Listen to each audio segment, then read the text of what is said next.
दोस्तों, अमेरिका का साथ मिडिल ईस्ट और यूएन दोनों ने ही छोड़ दिया है।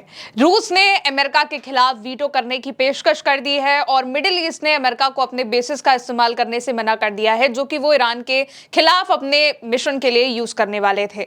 यानी कि इस वक्त ट्रंप का कोई भी साथी नहीं बचा है। दूसरी ओर लेबनान और हिजबुल्ला की ओर से लगातार इजराइल पर अटैक किए जा रहे हैं, इजराइल की ओर से भी उन पर अटैक किए जा रहे हैं। और एक और बड़ी खबर ये भी अब सामने आ चुकी है कि चाइना ने अब अमेरिका को एक बहुत बड़ा अल्टीमेटम दे दिया है। ताजा वक्त में, आज के वक्त में, आज की तारीख में अमेरिका की 228 बिल्डिंग्स को बहुत भयंकर नुकसान पहुंच चुका है और अब ट्रंप ने भी मान लिया है कि उनके वॉरशिप पर मिसाइल अटैक हुआ है। एक एक करके सभी खबरों पर बात करेंगे। सबसे पहले आज की बड़ी खबर देखिए दोस्तों, अमेरिका का साथ मिडिल ईस्ट ने छोड़ दिया है। मिडिल ईस्ट के देशों ने अमेरिका को ईरान के खिलाफ अपना एयर स्पेस देने से मना कर दिया है, जिसके बाद अमेरिका को अपनी पलटन वापस भेजनी पड़ गई है। सऊदी और कुवैत ने कह दिया है कि हम अपना एयर स्पेस और अपना एयर बेस दोनों ही अमेरिका को देने को तैयार नहीं है, क्योंकि इससे वो ईरान के खिलाफ ऑपरेशन चलाएंगे। असल में 4 मई को स्ट्रेट ऑफ हॉर्मुज में जहाजों की आवाजाही शुरू करने के लिए प्रोजेक्ट फ्रीडम शुरू किया था अमेरिका ने, और एक ही दिन में ट्रंप ने कहा कि हम इसको रोक रहे हैं, यानी कि इस ऑपरेशन को रोक रहे हैं। तब ट्रंप ने यह बात कही कि पाकिस्तान के कहने पर उन्होंने ऑपरेशन रोका, लेकिन अब यह पता चल गया है कि यह इसलिए हुआ है क्योंकि मिडिल ईस्ट ने अमेरिका को अपना एयर स्पेस देने से मना कर दिया है। सऊदी अरब ने इस मिशन में शामिल अमेरिकी विमानों को अपना एयर स्पेस और अपने एयर बेस के इस्तेमाल की इजाजत नहीं दी, क्योंकि अमेरिका के इस मिशन में सऊदी लीडरशिप इससे नाराज हुआ है। अब अमेरिका को अपना ऑपरेशन अगर चालू रखना था तो उसको करने के लिए उसे अपने लड़ाकू विमान, रिफ्यूलिंग टैंकर और सपोर्ट एयरक्राफ्ट को उड़ाने के लिए, सीमा पार करने के लिए सऊदी अरब, जॉर्डन, कुवैत और ओमान जैसे देशों की इजाजत की जरूरत होती है। अब बिना इस सहयोग से जहाज को सुरक्षा देना मुश्किल हो जाता है, और कुवैत ने भी कहा हुआ है कि हम भी अमेरिका को अपना एयरबेस और अपना एयर स्पेस दोनों ही नहीं देंगे। पहले सऊदी अरब ने अमेरिका को मना किया और फिर कुवैत ने भी मना कर दिया, और ये अमेरिका को अब तक का सबसे बड़ा झटका है, क्योंकि मिडिल ईस्ट, जिसको वो अब तक सबसे बड़ा दोस्त अभी बता रहे थे ट्रंप ईरान के इस वॉर में, अब उसने भी अमेरिका का साथ छोड़ दिया है। अब दूसरी खबर देखिए, मिडिल ईस्ट के बाद यूएन ने भी अमेरिका की हार हो रही है। यूएन में रशिया ने वीटो करने का ऐलान कर दिया है। असल में स्ट्रेट ऑफ हॉर्मुज को खुलवाने के लिए अमेरिका ने एक ड्राफ्ट दिया यूएन में, जिसमें स्ट्रेट ऑफ हॉर्मुज को खुलवाने के लिए एक प्रस्ताव है, और इस प्रस्ताव के खिलाफ रूस उतर चुका है और साफ कह दिया है कि हम, यानी कि रूस वीटो करेगा।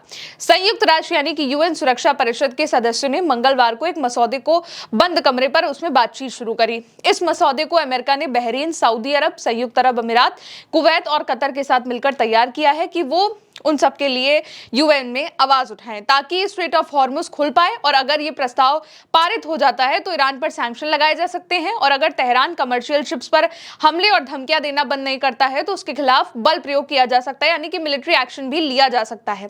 लेकिन रशिया ने इसके खिलाफ वीटो करने को कह दिया है। वीटो एक लैटिन शब्द है जिसका अर्थ है कि मैं मना करता हूं, और इसका मतलब यह है कि यूएन में कोई देश किसी प्रस्ताव को मना कर रहा है और इससे यह प्रस्ताव वहीं पर रुक जाता है। अब तीसरी खबर देखिए दोस्तों, आईआरजीसी ने अमेरिकी शिप पर मिसाइलें दागी हैं। ये बात डोनाल्ड ट्रंप ने मान ली है। ट्रंप ने कहा है कि ईरान के ऊपर हमला किया और इस वजह से उन्हें ऑपरेशन रोकना पड़ा, और अब वो ईरान की 3 मांगों में फंस चुके हैं और सीज फायर करने के लिए भी तड़प रहे हैं। लेकिन ईरान की मांग मानने के अलावा जंग से निकलने का कोई रास्ता भी अब उन्हें दिखाई नहीं दे रहा है। उनसे रिपोर्टर ने पूछा कि ईरान में आपका सामना एक ऐसे विरोधी से है जिसने झुकने से इनकार कर दिया है। ट्रंप ने कहा कि आप ऐसा क्यों कहते हैं, और उन्होंने झुकने से इनकार कर दिया है। अब इसके बाद आपको ये बात सही से पता नहीं, ये बात ट्रंप ने कहकर टाल दिया। इसके बाद रिपोर्टर ने उनसे एक बार फिर यही पूछा कि कुछ दिन पहले ही ईरान ने अमेरिका के जहाजों पर गोलीबारी करी थी, तो ट्रंप ने बात कबूल करी कि हाँ, कुछ दिन पहले की बात है, तो बहुत पुरानी हो गई है, वो कभी किसी भी कीमत पर समझौता करना चाहते हैं। यहाँ पर ट्रंप ने इनडायरेक्टली ही सही, लेकिन ये बात कबूली है कि उनके वॉरशिप पर अटैक हुआ है, मिसाइल अटैक हुआ है, ईरान की ओर से किया गया है। अब चौथी खबर देखिए दोस्तों, चाइना ने अमेरिका को अल्टीमेटम दे दिया है। पाकिस्तान के बाद अब चाइना ही वो देश है जो अमेरिका और ईरान के बीच समझौता करा सकता है।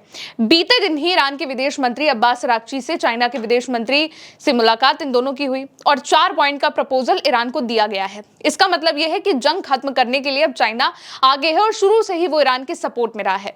इससे अमेरिका में ईरान का जो प्रेशर है वो और बढ़ जाएगा। अब्बास अरागची ने इसको लेकर एक पोस्ट किया है कि मैंने बीजिंग में चाइना के विदेश मंत्री वांग यी के साथ एक रचनात्मक बातचीत करी है। दोनों पक्षों ने राष्ट्रीय संप्रभुता और राष्ट्रीय गरिमा की रक्षा करने के लिए ईरान के अधिकार की पुनः पुष्टि करी है। ईरानी पक्ष क्षेत्रीय शांति और स्थिरता को बनाए रखने तथा बढ़ावा देने के संबंध में चीनी पक्ष द्वारा प्रस्तुत 4 सूत्रीय प्रस्ताव की सराहना करता है, यानी कि चाइना ने जो 4 सूत्रीय उनको एक प्रस्ताव दिया है उसकी वो बात कर रहे हैं। आगे आराघची ने कहा कि ईरानी पक्ष को चाइना के पक्ष पर भरोसा है और वो उम्मीद करता है कि चाइना पक्ष शांति को बढ़ावा देने और युद्ध को रोकने में अपनी सकारात्मक भूमिका निभाना जारी रखेगा। साथ ही युद्ध के बाद एक ऐसी नई क्षेत्रीय व्यवस्था की स्थापना का समर्थन करता है जो विकास के लिए और सुरक्षा के लिए, यानी कि यहाँ पर अब्बास आराघची ने कहा है कि ईरान ने भी एक 4 पॉइंट्स का प्रपोजल रखा हुआ है ईरान के सामने कि इस प्रपोजल पर भी आप वॉर को खत्म कर सकते हैं। और यहाँ पर ईरान की ओर से, अब्बास आराघची की ओर से इस बात को कहा गया है कि युद्ध खत्म करने से लेकर युद्ध खत्म होने के बाद की स्थिति में सुधार तक चाइना उनके साथ खड़ा रहेगा, ये बात वो कह रहे हैं। अब 5वीं खबर देखिए दोस्तों, ईरान ने अमेरिका की 228 से ज्यादा बिल्डिंग खत्म कर दी हैं, ध्वस्त कर दी हैं, तबाह कर दी हैं। सैटेलाइट इमेज के साथ एक रिपोर्ट जारी हुई है जिसमें अमेरिका की बिल्डिंग तबाह होने की पूरी पुष्टि है और तबाह होते दिखाई दी गई है। और ये कोई आम बिल्डिंग्स नहीं है बल्कि अमेरिका की सेना के ठिकाने थे, यानी कि बहुत ही जरूरी थे। इनको जंग के दौरान ईरान ने निशाना बनाया और अमेरिका इसे छिपाने की पूरी कोशिश भी करता रहा। युद्ध के वक्त आपने इस रिपोर्ट के बारे में नहीं सुना होगा, लेकिन अब तमाम ऐसी रिपोर्टें सामने आ रही हैं जो बता रही हैं कि अमेरिका को कितना नुकसान हुआ है। लेकिन उन्हीं का जो मीडिया है असल में वही ये छाप रहा है। उन्हीं के मीडिया ने इन तस्वीरों को शेयर करके ये बताया है कि अमेरिका का बहुत भयानक नुकसान किया गया है और ईरान ने ये किया है। ताजा जो सैटेलाइट तस्वीरें जारी हुई हैं उस पर वॉशिंगटन पोस्ट ने एक रिसर्च करी है और इस रिसर्च के मुताबिक ईरानी हवाई हमलों ने मध्य पूर्व में, मिडिल ईस्ट में अमेरिका के सैन्य ठिकानों की और अमेरिका के अधिकारियों की सार्वजनिक रूप से जितनी भी बिल्डिंग्स है उसको नुकसान हुआ है, ये जो है उससे उन्होंने बताया है कि बहुत ज़्यादा हुआ है और कहा है कि जो अमेरिका के अधिकारियों ने बताया है नुकसान, उससे कई अधिक नुकसान पहुंचाया है। इस रिसर्च में 15 अमेरिकी ठिकानों पर 228 ध्वस्त इमारतों और इक्विपमेंट्स को दर्ज किया गया है, जिनमें 217 इमारतें हैं और 11 सैन्य संपत्तियां शामिल हैं।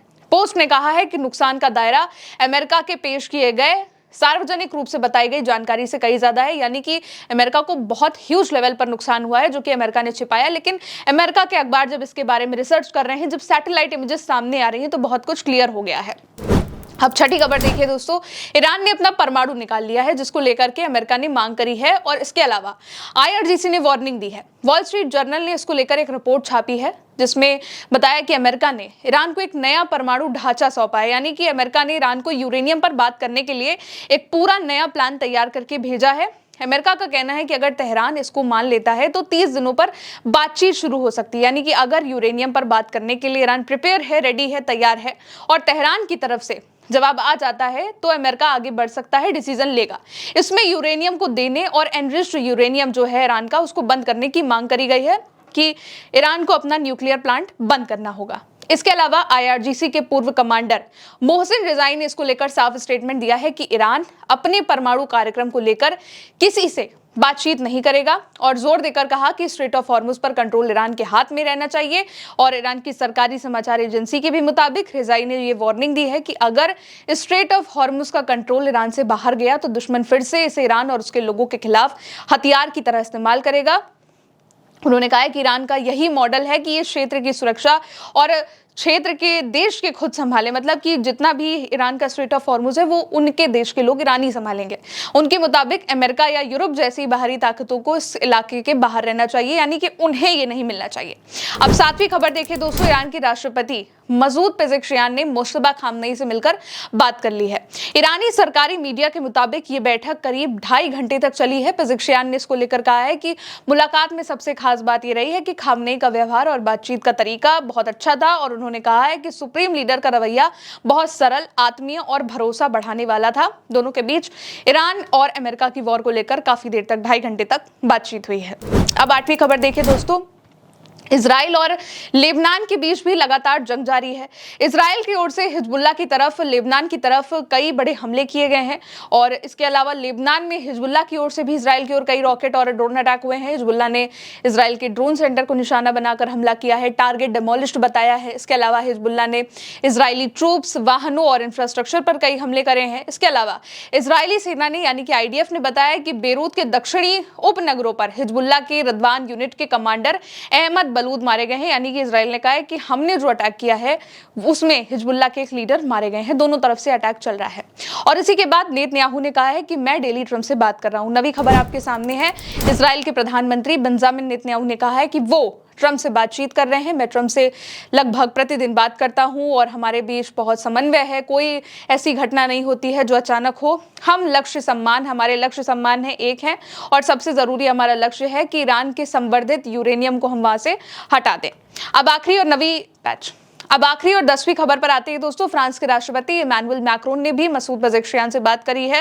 पहले मसूद पजेश्कियान ने मुश्तबा खामनेई से बात करी, अब उनकी फ्रांस के राष्ट्रपति से मुलाकात हुई है और इसको लेकर इमैनुअल मैक्रोन ने कहा है कि मैंने अभी ईरानी राष्ट्रपति से मुलाकात करी है और मौजूदा तनाव पर गहरी चिंता व्यक्त करी है और अमीराती नागरिक बुनियादी ढांचे और कई जहाजों पर हुए हमलों की निंदा करी है। सभी पक्षों को बिना किसी देरी और बिना किसी शर्त के स्ट्रेट ऑफ हॉर्मुज की नाकाबंदी हटानी चाहिए और हमें संघर्ष से पहले पूर्ण नौवहन स्वतंत्रता की व्यवस्था को स्थायी रूप से बहाल करना होगा। यानी कि उन्होंने यहां पर अमेरिका के नेवल ब्लॉकेट का भी जिक्र किया है कि जो हुआ है वो गलत हुआ है।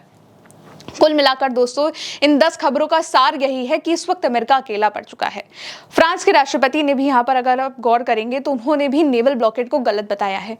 चाइना ने अमेरिका को अल्टीमेटम दे दिया है। यूएन में अमेरिका के प्रस्ताव के खिलाफ वीटो करने की बात कर दी है रशिया ने।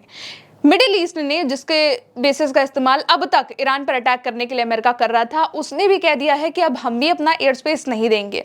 और इसके अलावा यूरेनियम पर जो बात हो रही है उसको लेकर आईआरजीसी ने भी कह दिया है कि अब हम भी कुछ नहीं करने वाले हैं, हम अपना यूरेनियम नहीं देंगे, आपको बात करनी है करिए। यानी कि 5 लोग इस वक्त हैं जो अमेरिका के खिलाफ ईरान से जंग लगातार जारी है और ट्रंप पर प्रेशर अब दिन पर दिन बढ़ता जा रहा है क्योंकि ट्रंप इस जंग में अकेले हो चुके हैं।